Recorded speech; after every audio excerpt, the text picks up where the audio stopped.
Hello बच्चों, कैसे आप लोग। मैं हूं जय सर।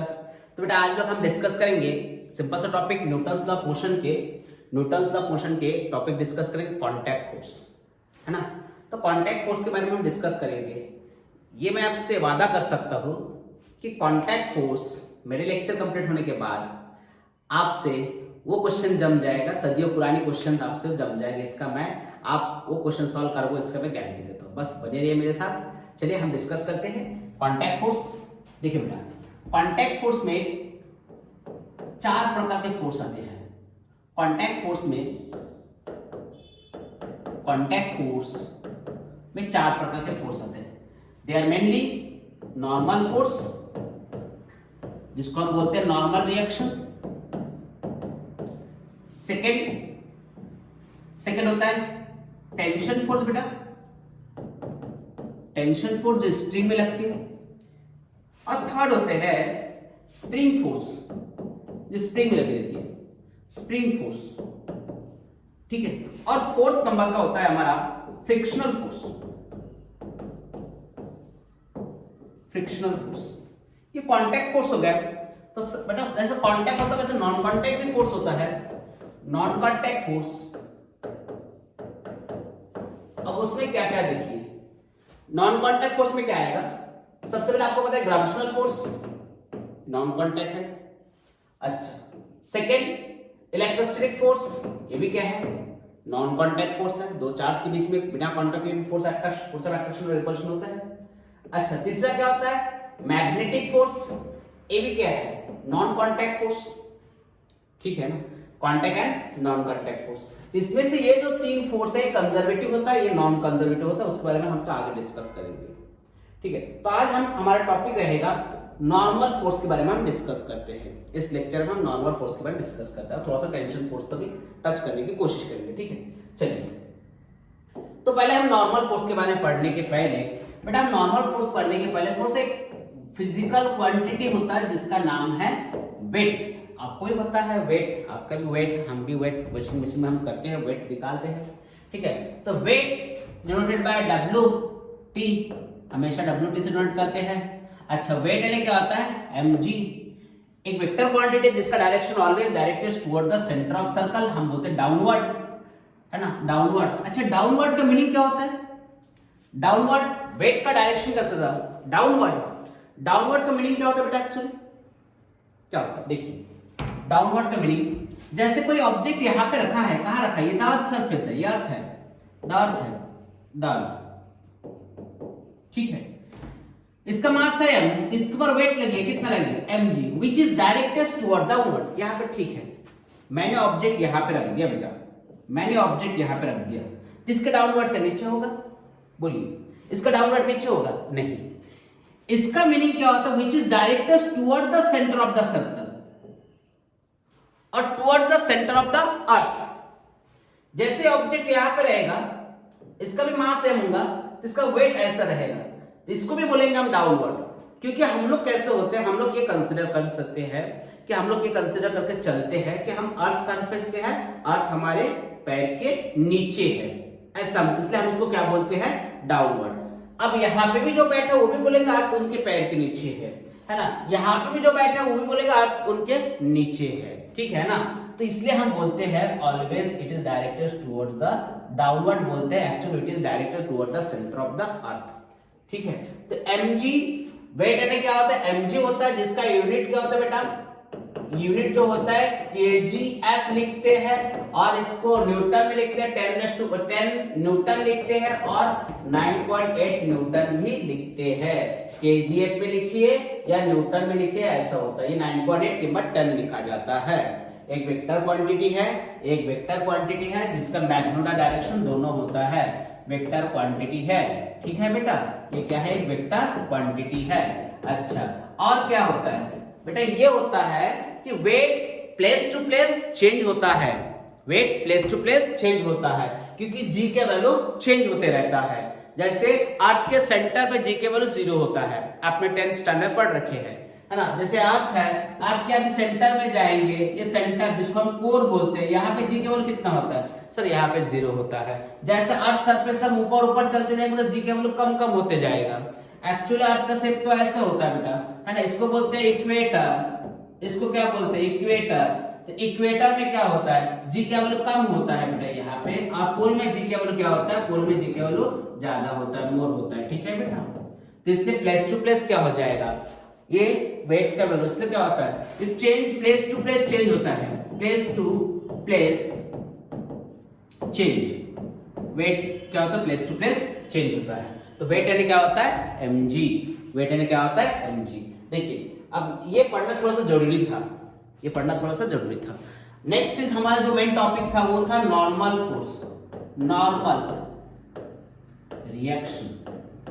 क्या पढ़ना था बेटा, normal reaction denoted by n। कैसे डिनोट करते हैं हम लोग, n। ये भी एक फोर्स है, ये भी एक फोर्स है। अब नॉर्मल फोर्स कैसा होता है, देखिए ये कांटेक्ट फोर्स है, ये फोर्स कांटेक्ट फोर्स है।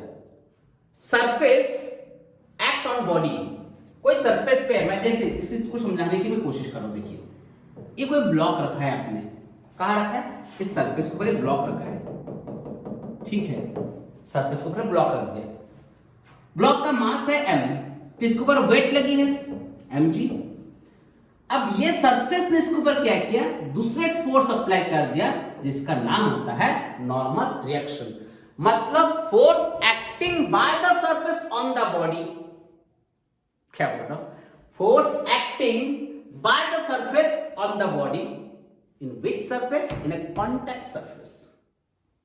कहां पे, कॉन्टैक्ट सरफेस, ये कॉन्टैक्ट है, हाँ सर ये कोई चीज है, यहां पे ऐसा कुछ चीज है, ऐसा रखा है, यहां पे कोई मैंने स्फीयर ऐसा रख दिया बेटा, स्फीयर रख दिया, तो यहां पे कांटेक्ट हुआ, तो इसने भी इसके ऊपर क्या लगा देगा, सर ये भी तो नॉर्मल रिएक्शन लगाएगा, ये भी क्या लगा देगा, नॉर्मल रिएक्शन। कांटेक्ट सरफेस पे क्या लगेगा, नॉर्मल रिएक्शन। सर क्या नॉर्मल रिएक्शन, अब देखिए ये तो ऊपर नीचे नहीं हो रहा, मतलब इसको हम बोलते हैं इक्विलिब्रियम। मीनिंग ऑफ इक्विलिब्रियम क्या होता है बेटा, इक्विलिब्रियम मतलब total force acting on body is equal to zero, है कि नहीं, नेट फोर्स जीरो। मतलब n इक्वल टू क्या हो जाएगा, जीरो बनाने के n माइनस mg होगा, n माइनस कहा भाई, n minus mg equal to क्या हो जाएगा, जीरो। मतलब n इक्वल टू क्या हो गया, n इक्वल टू mg। मतलब नॉर्मल रिएक्शन इक्वल टू क्या हो गया, mg। क्या सर हमेशा होगा, नहीं, इसको अलग अलग कंडीशन में अलग अलग रहेगा, n इक्वल टू mg हमेशा नहीं रहेगा ऐसा, पर इस सरफेस की इस कंडीशन के लिए ये कंडीशन नंबर 1, जिसमें n इक्वल टू क्या आ गया, mg के बराबर आ गया। हाँ सर, आगे तो आगे देखो बेटा, आगे देखो, यदि मैंने ऐसा कोई इंक्लाइन सरफेस, सर कैसे ऐसा हो सकता है, हाँ होता है ना बेटा, फॉरेन को जो स्टेडियम बना होता है, अब देखो अभी क्रिकेट मैच चल रहा है, स्टेडियम में ऐसा ऐसा सरफेस रखा है, तो इसमें क्या होगा, पहाड़ी चढ़ रहे, पहाड़ी चढ़ते हैं हम लोग, है ना, इसमें नॉर्मल रिएक्शन क्या हो सकता है, ये देखिए ऐसा कंडीशन में नॉर्मल रिएक्शन हो सकता है ना, ऐसे होता है, बहुत जगह आपने देखा होंगे ऐसे। तो देखिए इसमें नॉर्मल रिएक्शन सबसे पहले वेट, ये लग गया mg, है ना।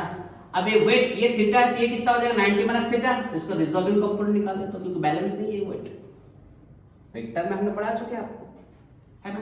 तो वेट, ठीक है, वेट ये 90 माइनस थीटा, ये जो होगा थीटा, हाँ सर, तो ये कितना हो जाएगा, थीटा को लगता है कौन सा रहता है कंपोनेंट, mg cos थीटा, और इधर कौन सा रहेगा, mg sin थीटा। हाँ सर बिल्कुल सही बेटा, ये तो सब ग्रेविटेशन लगा है, ये जो सरफेस है, ये आपका जो सरफेस है, सरफेस पे उसके ऊपर फोर्स लगा है, ठीक है कि नहीं, उसका नाम क्या है, उसका नाम है, सरफेस के ऊपर फोर्स लगा है, उसका नाम क्या है, normal reaction, and that is n।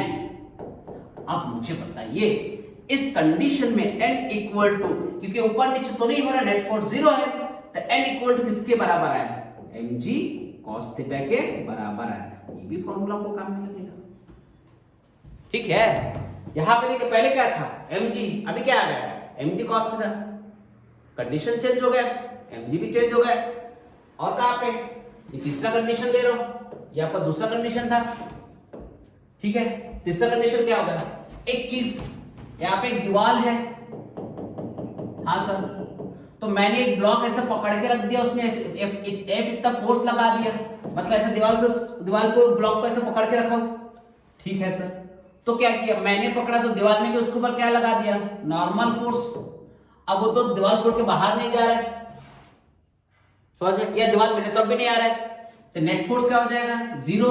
अब यहाँ पे F इक्वल टू क्या होगा, एक्सटर्नल फोर्स जो आपने लगाया है, यहाँ पे F इक्वल टू क्या हो जाएगा, एक्सटर्नल फोर्स के बराबर हो जाएगा। देखिए ये कंडीशन भी अलग हो गया, ठीक है।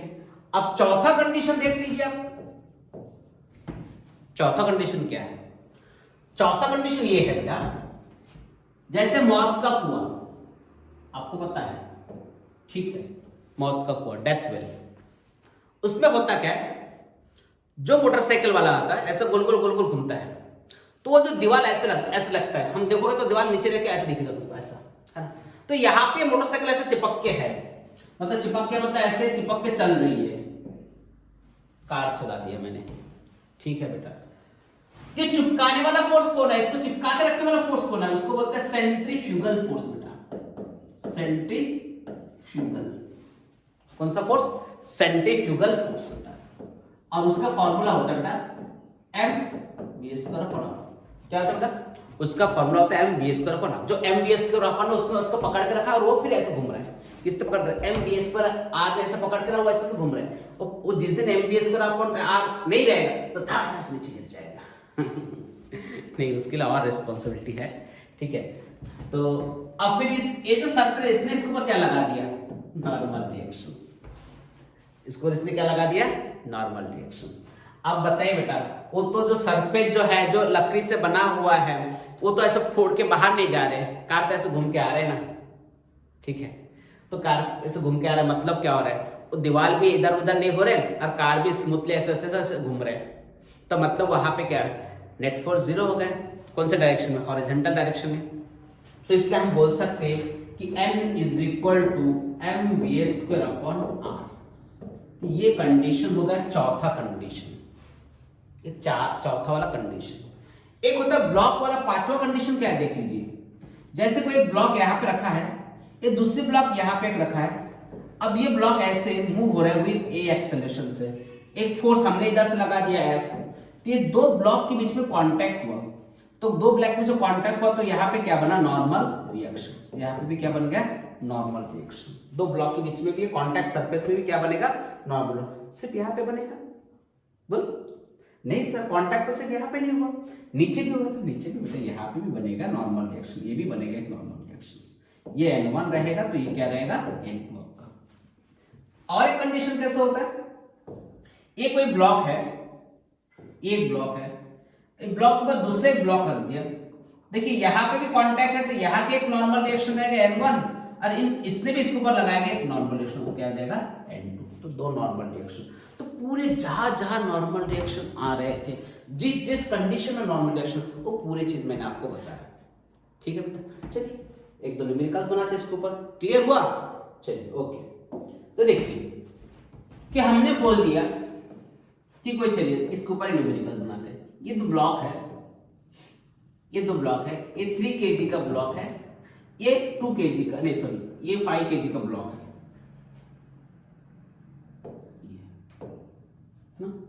ये 5 kg का ब्लॉक है, और मैं यहां से फोर्स लगा रहा हूं, कितना फोर्स, 16 न्यूटन फोर्स लगा दिया मैंने, कितना फोर्स लगा दिया, 16। इस ब्लॉक के नाम A देता हूं, इस ब्लॉक के नाम B देता हूं। जब मैं इसको फोर्स लगाऊं तो दोनों ब्लॉक साथ साथ चलेंगे A इतना एक्सेलरेशन से। तो मुझे क्या पूछना है कि find acceleration and normal force between, ठीक है, between block A and B। देखिए नॉर्मल फोर्स दो जगह होगा, मैंने A और B के बीच में, यहाँ पे भी ये सरफेस पे भी इसको नॉर्मल रिएक्शन लगा, वो नहीं पूछा हुआ है। क्या पूछा मैंने, A और B के बीच में, मतलब यहाँ पे। मैं इसको थोड़ा सा एक अलग कलर देके मैं देख सकता हूँ, मैं यहाँ पे पूछा इसको, इन दोनों के बीच में, इन दोनों के बीच में नॉर्मल रिएक्शन कितना होगा। ठीक है बेटा, देख लीजिए। तो चलिए पहले एक्सेलरेशन निकाल देते हैं। उसके लिए हमें क्या पढ़ना पड़ेगा, FBD। इसका मतलब होता है free body diagram, free body diagram. इसके रूल्स क्या होते हैं बेटा, इसके रूल्स होते हैं कि हम वो फोर्स देखेंगे, हम वो फोर्स को डिनोट करेंगे जो बॉडी के ऊपर लगने वाला है। मतलब force acting on the body, सिर्फ बॉडी पे लगने वाला फोर्स को हम बैलेंस करेंगे। ठीक है, और उसमें फिर क्या रखेंगे, उसमें फिर एफ नेट लगा देंगे, force equal to mass into acceleration लगा देंगे, न्यूटन सेकंड लॉ लगा देंगे। ठीक है, कैसे लगाएंगे, न्यूटन सेकंड लॉ लगा देंगे, force equal to mass into acceleration लगाएंगे, ये भी लगेगा उसमें। तो चलिए पहले ब्लॉक का एफबीडी बनाते हैं। फर्स्ट ब्लॉक ए का एफबीडी बनाते हैं हम लोग। ब्लॉक ए का एफबीडी देखिए, ब्लॉक ए मतलब ये 3 kg का ब्लॉक है। ठीक है बेटा, तो इधर से कितना फोर्स लग रहा है इसको, 16 न्यूटन। इसने इसके ऊपर लगा दिया, कितना लगाएगा, नॉर्मल रिएक्शंस N1 दूंगा। अब इसके ऊपर दूसरे फोर्स लेंगे, कौन सा, mg, मतलब कितना होगा, m कितना है 3g। और इसने इधर से क्या लगा, नॉर्मल रिएक्शन n। बेटा यहां से हम बोल सकते हैं n इज इक्वल, ऊपर नीचे नहीं हो रहा है इसलिए n is equal to 3g, that is 3 into 10, that is 30 newton. Sir ये कैसे निकाले, सिंपल सी बात है। ये ब्लॉक ऊपर नीचे हो रहे बेटा, नहीं हो रहे, मतलब यहाँ पे एफ नेट क्या हो जाएगा, 0। मतलब हॉरिजॉन्टल मोशन में एफ नेट कितना हो जाएगा, सॉरी वर्टिकल मोशन में एफ नेट कितना हो जाएगा, 0। मतलब n1 इक्वल टू, मैं क्या लिख सकता हूँ, 3g, क्योंकि ऊपर नीचे नहीं हो रहे। अच्छा, इसके लिए देखिए, अब देखिए हॉरिजॉन्टल मोशन में बॉडी आगे जा रही है, कितना एक्सेलरेशन से, ए एक्सेलरेशन से। मतलब मुझे बताइए दो फोर्स है, एक का नाम नॉर्मल रिएक्शन, एक का नाम 16 न्यूटन। तो बताइए ये फोर्स बड़ा है कि ये नॉर्मल रिएक्शन बड़ा है, तो ये पुश कर रहा हूं, तो ऑब्वियसली 16 न्यूटन बड़ा है। तो इसलिए मैं करूंगा 16 minus n is equal to mass into acceleration. Mass कितना है, इसका मास है 3 kg ना, 3 kg है, तो mass 3 into k, equation number 1। Block B block का मैं एफबीडी बना रहा हूं। ये है आपका बी ब्लॉक। बेटा कितना केजी क्या है, आप बोलोगे 5 kg, सही। और इसमें एक ही फोर्स लगा है, ये बॉडी ए ब्लॉक ने इसके ऊपर एक ही फोर्स लगाया, कौन सा लगाया, नॉर्मल रिएक्शन, आगे जा रही है। तो इसलिए नॉर्मल रिएक्शन इक्वल टू किसके बराबर होगा, मास इनटू एक्सेलरेशन। इसको इक्वेशन नंबर 2 दोनों को ऐड कर देंगे। ऐड कर दिया, ये +9, ये -n, sorry +n -n get cancel, तो बचा कितना यहाँ पे 16 इज इक्वल टू 5 + 3 8 तो ये कितना होगा 16 डिवाइडेड बाय, मैं ऐसे लिखूं 16 divided by 8 that is a। तो a इज इक्वल टू हमारे पास अगर 2 मीटर पर सेकंड स्क्वायर। देखिए सही है कि नहीं, एक्सेलरेशन कितना आ गया 2 मीटर पर सेकंड स्क्वायर। अब क्या और क्या निकालना था, ये तो कुछ acceleration, normal reaction between block A and B के बीच में नॉर्मल रिएक्शन कितना है, वो n है। तो n इज इक्वल टू क्या होगा, फिर n इज इक्वल टू मैं लिखूंगा, थोड़ा सा यहाँ पे मैं कलर चेंज करना पसंद करूंगा, तो that is n is equal to मैं लिखूंगा 5 इंटू ये कितना है हमारे पास 2, मतलब नॉर्मल रिएक्शन कितना होगा 10 न्यूटन। सही, कितना होगा 10 न्यूटन। इस पर से ऐसा हम क्या निकाल सकते हैं, नॉर्मल रिएक्शन। क्लियर हुआ, क्लियर हुआ। हर एक क्वेश्चन आपसे जमेगा, इसका प्रॉमिस मैंने किया था। आप देखिए जितना भी पीओक्यू है वो आपसे जम जाएगा, इसका मैं गारंटी दे रहा हूं। एक और क्वेश्चन ले लेते बेटा थोड़ा सा, ठीक है। इंक्लाइन सरफेस है, अब एक बॉडी यहां पे रखा है, 10 kg का बॉडी है ना, 10 kg का बॉडी है। चलो हम उसको बोलते हैं रेस्ट में है बॉडी। ये एंगल जो है, मैं यहाँ पे एंगल देना चाहूंगा, इस एंगल को मैं ऐसा बोलूंगा कि ये जो एंगल है ये 37 है। ये एंगल कितना है 37। अब मैं इसको पूछ रहा हूं कि इसमें नॉर्मल रिएक्शन कितना है, फाइंड, बॉडी रेस्ट है, मैं फाइंड n, नॉर्मल रिएक्शन कितना है। तो बेटा यहां पे बनेगा ये mg, ये क्या बनेगा, ये क्या बनेगा, ये बनेगा आपका mg cos थीटा, और इधर क्या बनेगा mg sin थीटा। मैं नॉर्मल रिएक्शन के साथ साथ ये भी पूछ रहा हूं आपको, नॉर्मल रिएक्शन के साथ साथ मैं एक्सेलरेशन भी पूछ रहा हूं आपको। सरफेस कैसा है, स्मूथ, सरफेस स्मूथ है, तो नॉर्मल रिएक्शन के साथ साथ क्या पूछूंगा मैं, एक्सेलरेशन, तो भी आप बता दोगे। पहले हम नॉर्मल रिएक्शन किसकी बराबर होता है, तो पहले नॉर्मल रिएक्शन किसकी बराबर होगा बताइए, देख के बताइए। नॉर्मल रिएक्शन किसकी बराबर है, mg cos theta, mg cos theta. तो नॉर्मल रिएक्शन इक्वल m कितना है 10, g कितना होता है 10, cos 37। बेटा आपको 37 एंगल मैं याद दिलाना चाहूंगा आपको, ये यदि 37 है, ये आपका 53 है, ये 3, ये 4, ये होता है 5, तो cos एडजस्ट अपॉन हाइपोटेनियस, तो नॉर्मल रिएक्शन हो जाएगा 100 इंटू, ऐसे सॉरी इसको ऐसे नहीं लिखता हूं, 10 इंटू क्या होगा 4/5, 5 2 10, ये हो जाएगा 8 यानी क्या हो जाएगा, ये 8 इंटू 10 80 न्यूटन क्या होगा आपका नॉर्मल रिएक्शन। देखिए बहुत सिंपल है, बहुत ही सिंपल है, ठीक है। एक्सेलरेशन निकालना तो बॉडी नीचे जा रही है, तो फोर्स कितने हैं, force is equal to mass into acceleration. Force कितने हैं, फोर्स कितना दिया आपका, force is equal to mass into acceleration, तो मास फोर्स कितना है, force equal to mass into acceleration, तो acceleration is equal to force, हमें पता है ऐसे, सॉरी देखिए, force is equal to mass into acceleration, तो एक्सेलरेशन को फोर्स अपॉन क्या हो जाएगा मास, तो आपके पास फोर्स कितना है बेटा, जो फोर्स उसको नीचे ला रही है, नीचे की तरफ आ रही है, फोर्स कितना है mg sin थीटा, तो mg sin theta upon m, मास कितना है उतना, mm गेट कैंसिल, तो एक्सेलरेशन कितना होगा 10 इंटू साइन कितना बेटा 37, अब बोलिए साइन 37 कितना होता है 3 by sine opposite upon hypotenuse, तो a इज इक्वल 10 इंटू ये हो जाएगा 3 बाय 5 2 10, तो एक्सेलरेशन कितना होगा 6 मीटर पर सेकेंड स्क्वायर, कब होगा ये स्मूथ सरफेस रहेगा तो 6 मीटर पर सेकेंड स्क्वायर से नीचे आएगा। क्लियर हुआ, सिंपल से एकदम नॉर्मल रिएक्शन का हर एक क्वेश्चन आपसे बन जाएगा। इसका यूज सिर्फ यहाँ पे नहीं होता, इसका फ्रिक्शन में यूज होता है ना, वर्क एनर्जी पावर में यूज होता है, हर जगह इसका यूज होगा, ठीक है बेटा। तो कोशिश कीजिए, आप उम्मीद करता हूं कि आपसे हर एक क्वेश्चन बनेगा। थैंक यू, चलिए नेक्स्ट लेक्चर में मिलते हैं।